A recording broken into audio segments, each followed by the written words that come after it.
때가 참에 이런 제목으로 오늘 본문 말씀 여러분에게 증거하겠습니다. 요즘에 우리는 종종 시대가 많이 달라졌다 이런 말을 하게 됩니다. 실제로 우리 사회에 많은 것들이 변했고 또 달라졌습니다. 남녀 평등의 문제, 성적 감수성에 대한 이해도, 또 전통적으로 우리가 여기던 권위에 대한 생각들, 직업에 대한 인식들, 또 정치에 대한 참여도, 유교 전통에 대한 인식의 변화 등등, 이전 시대에 비해서 지금 우리가 살고 있는 이 시대는 완전히 새롭고 변화된 시대가 되었습니다. 이제는 나이 많다고 무조건 대접받는 시대가 아니죠. 나이 값을 해야 대접받는 시대가 되었습니다. 그야말로 시대가 많이 달라졌다 이 말이죠. 옛날에는 그랬고 지금은 이런 때가 된 것입니다. 옛날에 맞던 것이 지금은 틀리고, 옛날에 틀리던 것이 지금은 맞다 이렇게 생각하는 때가 되었다고 말하고 싶습니다. 세상 만사가 다 때가 있습니다. 우리는 이것을 살면서 경험 속에서 배우지만 또한 하나님의 특별 계시의 말씀인 성경을 통해서도 배우게 됩니다. 하나님의 지혜를 받았던 이스라엘의 솔로몬 왕이 전도서에서 말합니다. 전도서 3장 1절부터 8절까지 보면 중간중간 말씀 드려보겠습니다. 범사에 기한이 있고 천하만사가 다 때가 있나니 날 때가 있고 죽을 때가 있고 심을 때가 있고 심은 것을 뽑을 때가 있으며 또 쭉 나가다가 찾을 때가 있고 잃을 때가 있고 또 쭉 나가다가 찢을 때가 있고 꿰맬 때가 있고 전쟁할 때가 있고 평화할 때가 있느니라. 되게 긴데 좀 그냥 간단하게 말씀을 드렸습니다.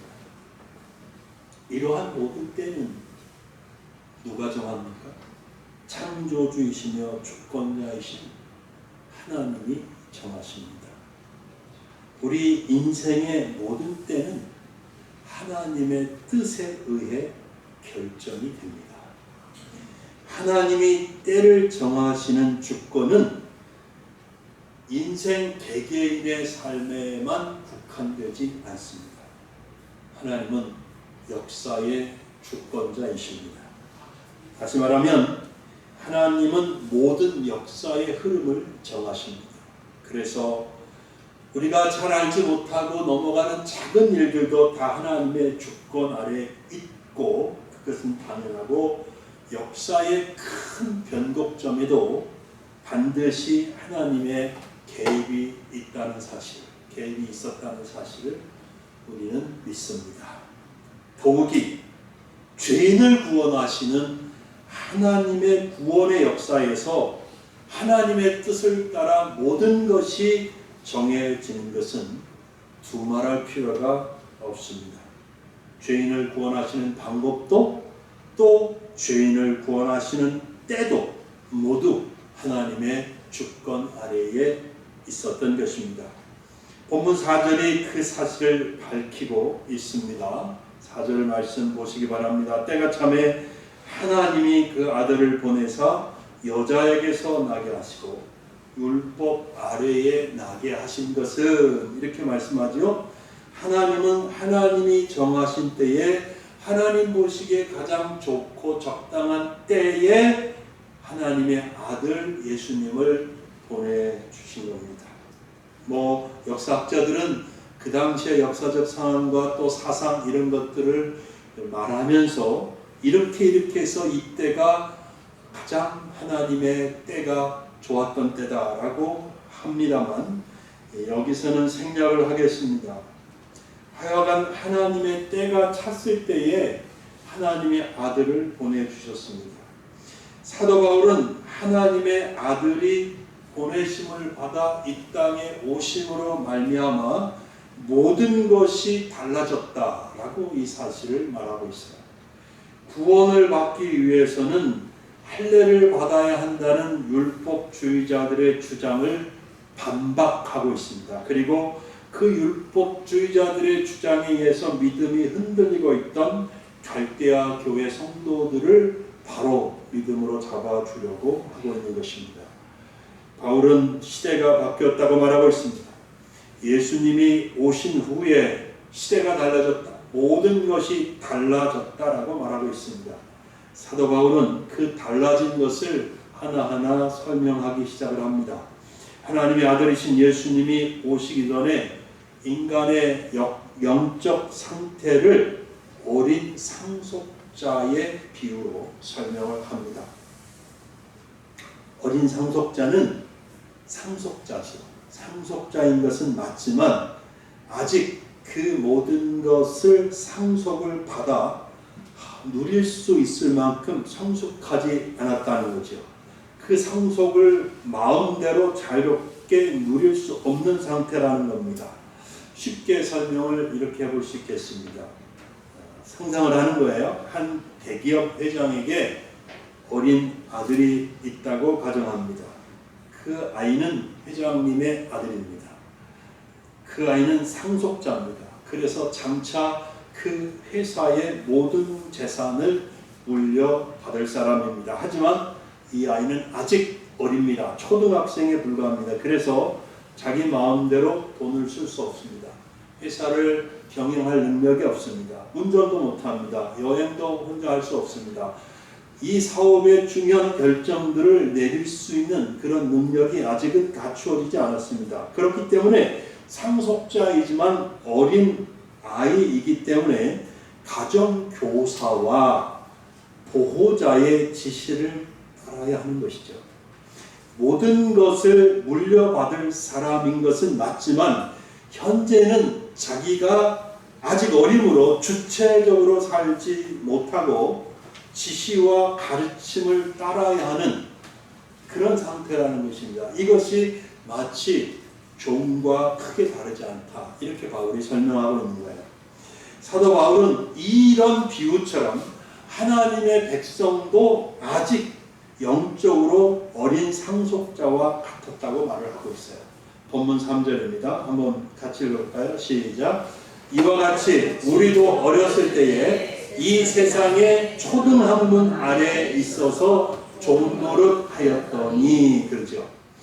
즉 예수님이 오시기 전에는 하나님의 백성은 율법 아래에 있었고 율법의 규칙과 명령을 따라야 했으며 아직은 하나님의 자녀로서의 모든 자유와 그 충만한 특권을 누리지 못하고 있었다는 거예요. 그러나 때가 차서 하나님의 때가 차서 하나님의 아들 예수님이 이 땅에 오셨습니다. 그리고 모든 것이 달라졌습니다. 바울은 4절부터 7절까지 해서 무엇이 어떻게 달라졌는지를 설명을 하고 있습니다. 첫째, 우리는 더 이상 율법 아래에 있지 않다라는 것입니다. 이거 우리가 되게 중요한 얘기예요. 많은 성도들이 현대 한국교회의 많은 성도들이 율법 아래에 있는 것처럼 신앙생활을 하고 있어요. 근데 이거 기억해야 돼요. 우리는 더 이상 율법 아래에 있지 않습니다. 4절과 5절 전반부를 읽어드리겠습니다. 때가 참에 하나님이 그 아들을 보내사 여자에게서 나게 하시고 율법 아래에 나게 하신 것은 율법 아래에 있는 자들을 속량하시고 이랬어요. 자, 여자에게서 나셨다 그랬잖아요.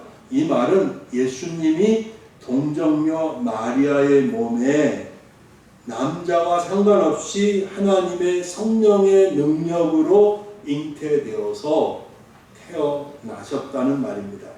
그래서 예수님은 하나님의 아들이신 거고, 그래서 예수님은 다른 모든 아담의 후손들처럼 죄가 없다는 얘기입니다. 아담의 후손들은 죄가 있지만 그들처럼 죄가 있는 것이 아니라 죄가 없다는 것입니다. 그러나 예수님은 뭐라 그래요? 율법 아래에 나셨다고 설명하고 있습니다. 그 말은 예수님이 하나님의 아들로 죄 없이 이 땅에 태어나셨지만 율법의 적용을 받으셨다는 거예요. 율법 아래에 태어났다는 말이 그 말이에요. 다시 말하면 예수님이 우리의 죄를 짊어지심으로 율법에 따라서 하나님이 예수님을 이제 죄인처럼 다루셨다는 것이죠. 죄인이 되게 하셨다는 것입니다. 그리고 죄인이 되셨기 때문에 그 죄인이 죄값을 치르기 위해서 십자가에서 죽으셨다는 거죠. 우리 대신 십자가에 예수님이 죽으셨기 때문에 우리의 죄는 사라졌다, 오말되었다, 이렇게 설명을 하고 있습니다. 그래서 여러분, 우리는 5절 말씀대로 더 이상 율법의 심판과 저주 아래에 있지 않고 속량을 받았습니다. 속량을 받았습니다. 여기서 속량이라는 단어의 뜻을 아는 것이 중요해요. 속량이라는 말은 노예 시장에서 노예를 값을 주고 사서 자유롭게 해 주었다라는 뜻을 갖습니다. 알겠죠? 노예를 사서 내가 이제 내 소유가 되었잖아요. 그런데 계속 노예로 부리는 것이 아니라 풀어주었다는 거예요. 자유롭게 해줬다는 뜻이 속량이라고 하는 단어가 갖고 있는 뜻이에요. 그처럼 우리도 율법 아래에서 죄인으로 정죄되었었습니다. 그리고 죄의 종으로 살았습니다. 죄를 거부할 수가 없었어요. 죄에 대항할 힘이 없었어요. 그냥 죄가 시키는 대로, 죄의 힘이 시키는 대로 그 죄에 굴복할 수밖에 없었던 죄의 종이었다는 것이죠. 그 때문에 우리는 하나님의 심판을 받아야 하는 상태에 있었다는 것이죠. 그러나 예수님이 내 죄를 짊어지시고 십자가에 죽으심으로써 나의 그 모든 저주와 심판이 벗겨졌다. 할렐루야. 그리고 나는 자유롭게 되었다, 이 말입니다. 알겠죠? 그래서 더 이상 예수님을 믿는 저와 여러분에게 율법의 저주와 심판은 해당이 안 됩니다. 우리는 그런 율법의 심판과 저주에서 벗어난 사람들입니다. 자유케 된 사람들입니다. 이것을 꼭 기억하시기 바랍니다. 두 번째로 어떻게 달라졌느냐? 예수님이 오심으로 우리는 하나님의 자녀로 입양이 되었습니다. 아멘. 5절 하반절 보겠습니다. 5절 하반절만 우리로 무엇의 명분? 아들의 명분을 얻게 하려 하십니다. 그랬습니다. 자, 속량하셨다는 말 설명을 잠깐 드렸지만 다시 말씀드린다면 이 속량하셨다는 말은 예수님께서 자신의 피로 값을 완전히 치르심으로 우리를 죄로 인한 모든 심판과 저주와 속박에서 자유롭게 하셨다는 말이고, 이제 거기서 끝나는 것이 아니라 아들의 명분을 얻게 하셨다는 거예요. 우리로 하나님의 양자가 되게 하셨다는 것입니다. 할렐루야. 즉 우리에게 하나님의 자녀라고 하는 새로운 신분을 주신 것입니다. 죄인이었고 심판과 영원한 저주의 운명을 가졌던 우리가 하나님의 가족이 됩니다. 하나님의 자녀가 되는 신분의 놀라운 변화를 이뤘다는 것입니다. 아멘. 자, 이렇게 설명을 볼 수 있겠습니다. 그냥 쉽게 설명을 하기 위해서 드리는 얘기예요. 진짜 있었던 얘기라는 게 아니라, 한 왕이 사형을 기다리던 죄수를 찾아갔습니다. 그리고 그 죄수를 용서해 주었습니다. 사형수인데 용서해 줬습니다. 그것만으로도 이 죄수는 어마어마한 은혜를 받은 거죠. 왕으로부터. 그죠? 근데 왕은 거기서 멈추지 않습니다. 왕은 그 사람에게 말합니다. 나는 오늘부터 너를 내 아들로 입양하겠다. 이렇게 말합니다. 자, 그 죄수는 감옥에서 풀려난 것만이 아니라 이제는 왕궁에서 살게 되었고 왕을 아버지라고 부르게 되었으며 왕국의 상속자가 되었습니다. 자, 여러분, 용서는 그냥 죄를 없애주는 거예요. 용서는 죄를 사해주는 거예요. 근데 입양은 뭐예요? 입양은 그의 신분을 바꾸는 거예요.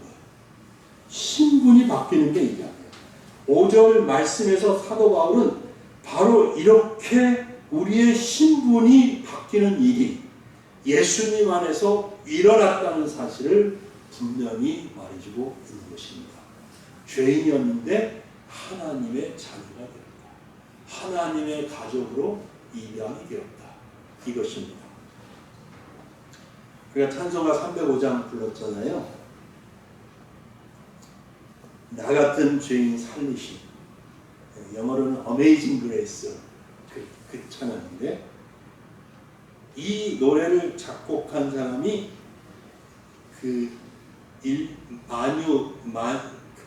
만유 인력을 발견한 존 뉴턴이라고 하는 분이에요. 사과나무에서 사과가 떨어지는 것을 보고서 만유 인력 법칙을 발견한 과학자예요. 그리고 신학자였습니다. 이 존 뉴턴이 처음에는 노예를 사고 파는 노예 상인이었어요.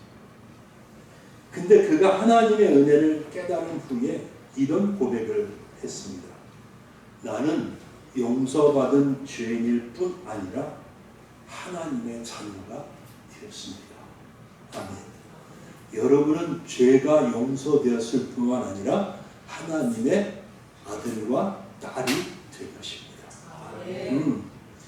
이게 사랑하는 여러분, 이것이 바로 예수 그리스도 안에서 하나님의 은혜가 놀랍고 놀라운 이유입니다. 그래서 나를 살리신 하나님의 은혜가 놀랍다라고 찬송가 305장이 노래하는 거죠. 하나님은 우리를 감옥에서 풀어주시는 것으로 끝내시지 않았습니다. 하나님은 우리를 왕궁으로 데리고 오셔서 이제 너는 내 아들이야. 이제 너는 내 딸이야. 이렇게 선언을 해 주셨습니다. 아멘. 하나님은 우리의 죄를 용서해 주셨을 뿐만 아니라 하나님의 가족으로 받아들여 주신 것입니다. 그리고 하나님은 6절 말씀 보세요. 6절 말씀대로 아들의 영, 즉 성령님을 우리 마음 가운데로 보내주셨습니다. 그래서 우리가 하나님을 아빠라고 부를 수 있게 된 거예요. 하나님을 아버지라고. 그리고 어린아이들이 아버지를 아빠라고 부르는 것처럼 친근하고 그 사랑을 느끼면서 아빠, 아버지라고 부를 수 있게 된 겁니다. 똑같아요. 우리말하고 아빠, 아버지. 놀라운 일이죠. 하나님의 놀라운 은혜입니다. 여러분 밖에 나가서 아무나 붙잡고 하나님을 아버지라고 불러보십시오라고 요구한다면 기독교인이라면 그렇게 하겠지만 기독교인이 아닌 사람은 결코 하나님을 아버지라고 부를 수 없습니다. 이 시간 한번 생각해 보세요. 여러분의 마음속에서 정말 하나님의 사랑을 느끼면서 하나님의 은혜를 느끼면서 하나님을 아버지라고 부를 수 있는지 없는지. 하나님의 영을 받은 사람, 성령을 받은 사람은 하나님을 그의 사랑과 은혜를 충만하게 느끼면서 감격스럽게 하나님 아버지 이렇게 부를 수 있는 것입니다. 여러분, 성령을 부어주셨기 때문에 그렇게 되었습니다. 우리가 예수 그리스도 안에서 진정한 하나님의 양자가 되었고 하나님의 가족으로 입양이 되었기 때문에 이런 놀라운 일이 일어난 것입니다. 이제 여러분 7절을 보시겠습니다. 7절 같이 읽어볼까요? 시작. 그러므로 내가 이후로는 종이 아니요 아들이니 아들이면 하나님으로 말미암아 유업을 받을 자니라. 아멘. 이제 여기서 유업은 유산이라는 말하고 우리가 유업이라는 말은 잘 안 쓰죠. 유산이라는 말을 많이 쓰는데 유산이라는 말과 똑같은 의미입니다. 여기서 말하는 유업, 유산은 단순히 천국에 들어가는 것만을 의미하지 않습니다. 하나님의 자녀가 되었기 때문에 아버지이신 하나님께서 자녀에게 주시는 모든 축복을 내가 유산으로 유업으로 받는다는 의미인 거예요. 즉 영원한 생명을 얻었습니다. 그리고 하나님 나라를 상속받게 될 것입니다. 무엇입니까? 하나님 나라에 들어가서 그 나라의 백성으로 그 나라의 권리를 충만하게 누리면서 사는 것이 보장이 되어 있다 이 말이에요. 할렐루야. 그 다음에 내가 예수 안에서 장차 누릴 영광, 이 모든 것들을 유업이라고 말하고 있는 겁니다. 그런데 무엇보다도 하나님 그분이 우리의 유업입니다. 무엇이냐면 천지 만물을 창조하시고 다스리시는 하나님이 내 아버지시고 그분의 은혜와 사랑과 그분의 권능과 권세와 그분의 지혜와 그분의 파워가 다 자녀인 내 것이라는 거예요. 내가 그 모든 것을 누리고 사는 사람이 되었다는 거예요. 그리고 이 관계는 영원합니다. 결코 깨지지 않습니다. 변하지 않습니다. 하나님의 자녀로서 영원히 하나님과 교제하며 하나님이 주시는 평안과 사랑 가운데서 살아가는 것입니다. 아멘. 이게 우리가 예수 안에서 받은 유업이에요. 근데 이 놀라운 복된 진리를 누리고 사는 성도가 얼마나 될까? 여러분은 누리고 있습니까? 저는 솔직히 말씀드리면 목회하면서 이 놀라운 은혜를 누리면서 사는 성도들을 그렇게 많이 보지 못했습니다. 전지전능한 하나님을 아버지라고 부르면서도 자꾸 염려하고 불안해합니다. 마치 이스라엘 백성들이 이방 나라들처럼 왕을 달라고 요구했던 것과 똑같아요. 이스라엘 백성들은 특별한 백성들이었어요. 하나님이 그들의 왕이었어요. 하나님이 모든 것을 아시고 채워주시고 이끌어주시고 필요한 것을 채워주시는 그런 하나님의 백성인데 그 하나님을 이제 못 믿겠다.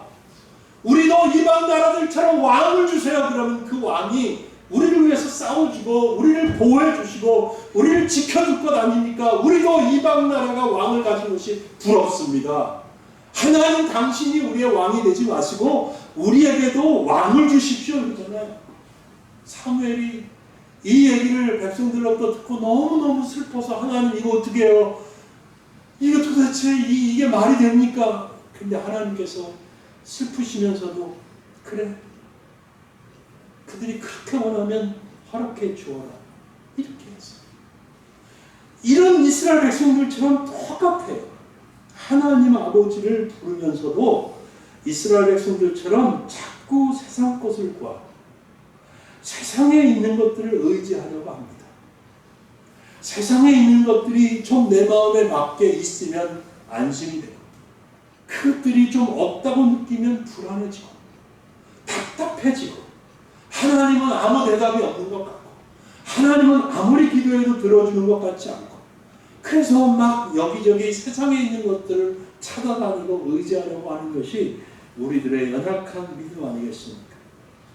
그래서 돈이 없으면 불안하고 남들보다 못 가지면 마음이 힘들고 왜 저 인간은 나보다 잘난 거 하나도 없는데 저런 모든 것들을 가지고 사는데 나는 왜 없지? 그러면서 나는 하나님 믿는데 도대체 하나님은 계신 건가 안 계신 건가 살아계신 건가 죽으신 건가 이러면서 마음이 힘들어져. 세상의 기준에서 내가 좀 뒤처졌다고 생각하면 우울해지고 하는 그런 성도들이 교회 안에 많다는 사실이죠. 그러나 여러분 하나님은 살아계십니다. 하나님을 믿는 것은 비록 눈에 보이는 일은 아니지만 하늘에 태양이 떠 있는 것보다 더 실제적이고, 태평양을 건너가면 저 태평양 건너편에 미국이라는 땅이 있는 것보다 더 실제적인 겁니다. 그렇게 하나님은 실제로 살아계신 분이고 우리의 아버지가 되신다는 사실을 여러분 꼭 믿으실 수 있기를 바랍니다. 하나님의 자녀들, 우리가 하나님을 부르면 하나님은 귀 기울여 들어주십니다. 우리가 하나님을 의지하고 하나님 품에 안기면 하나님은 우리를 품어주시고 평강을 누리게 하십니다. 우리가 구하는 것을 이미 알고 계시고 구하는 것을 들으시고 우리의 필요를 따라 허락하셔서 우리가 이 세상에서 하나님의 백성으로 밝은 빛 가운데 주님의 하나님의 인격을 드러내면서 거룩한 하나님의 백성으로 넉넉히 살아갈 수 있고 승리하게 하시는 분이 바로 우리들의 아버지 하나님이십니다. 제발 믿으실 수 있기를 바랍니다. 세상 것 때문에 오늘 웃었다가 내일 울고, 세상 것 때문에 오늘 울었다가 내일 웃고 그러지 마시고 하나님 안에서 평안을 누리시기 바랍니다. 하나님 안에서 자유를 누리실 수 있기를 바랍니다. 이제 말씀을 맺겠습니다. 사랑하는 여러분, 우리가 예수 그리스도가 오심으로 더 이상 죄의 종이 아니고 또 세상을 쫓아가는 사람들이 아니라 하나님의 자녀가 되었다는 사실을 기억하십시오. 하나님 나라의 상속자가 되었다는 이 사실을, 이 엄청난 은혜를 결코 잊지 마시기를 바랍니다. 그래서 다시 종의 상태로 돌아가지 마십시오. 지금 바울은 계속 갈라디아 교회 성도들에게 왜 이 자유를 얻었으면서도 자꾸 종으로 다시 돌아가려고 하는가? 이 자유를 얻고 이 축복을 받아 누리고 있는 우리인데 왜 다시 이전의 종과 같이 되려고 하느냐라고 얘기하고 있습니다. 사랑하는 여러분, 다시는 이 세상에 묶여 사는 종과 같은 상태로 돌아가지 않기를 바랍니다. 다시 세상을 따라가며 울고 웃는 고아와 같은 삶을 살지 않기를 바랍니다. 우리는 예수 안에서 하나님을 아버지라고 부르는 놀라운 은혜를 입은 하나님의 자녀들이 되었습니다. 우리가 새롭게 가진 신분은 하나님의 자녀입니다. 어디 가든지 당당하고 떳떳하고 자랑스러워할 수 있고, 그리고 아무것도 두려워하고 염려할 필요가 없는 온 우주 만물의 창조주시고 그 권세 있는 분이, 능력 있는 분이 나를 사랑해 준다는 이 사실을 기억합니다. 그리고 이 세상에서 당당하게 살아가고 이 영생을 누리는 하나님의 백성들이 되시기를 예수님의 이름으로 축복합니다. 다 같이 기도하겠습니다.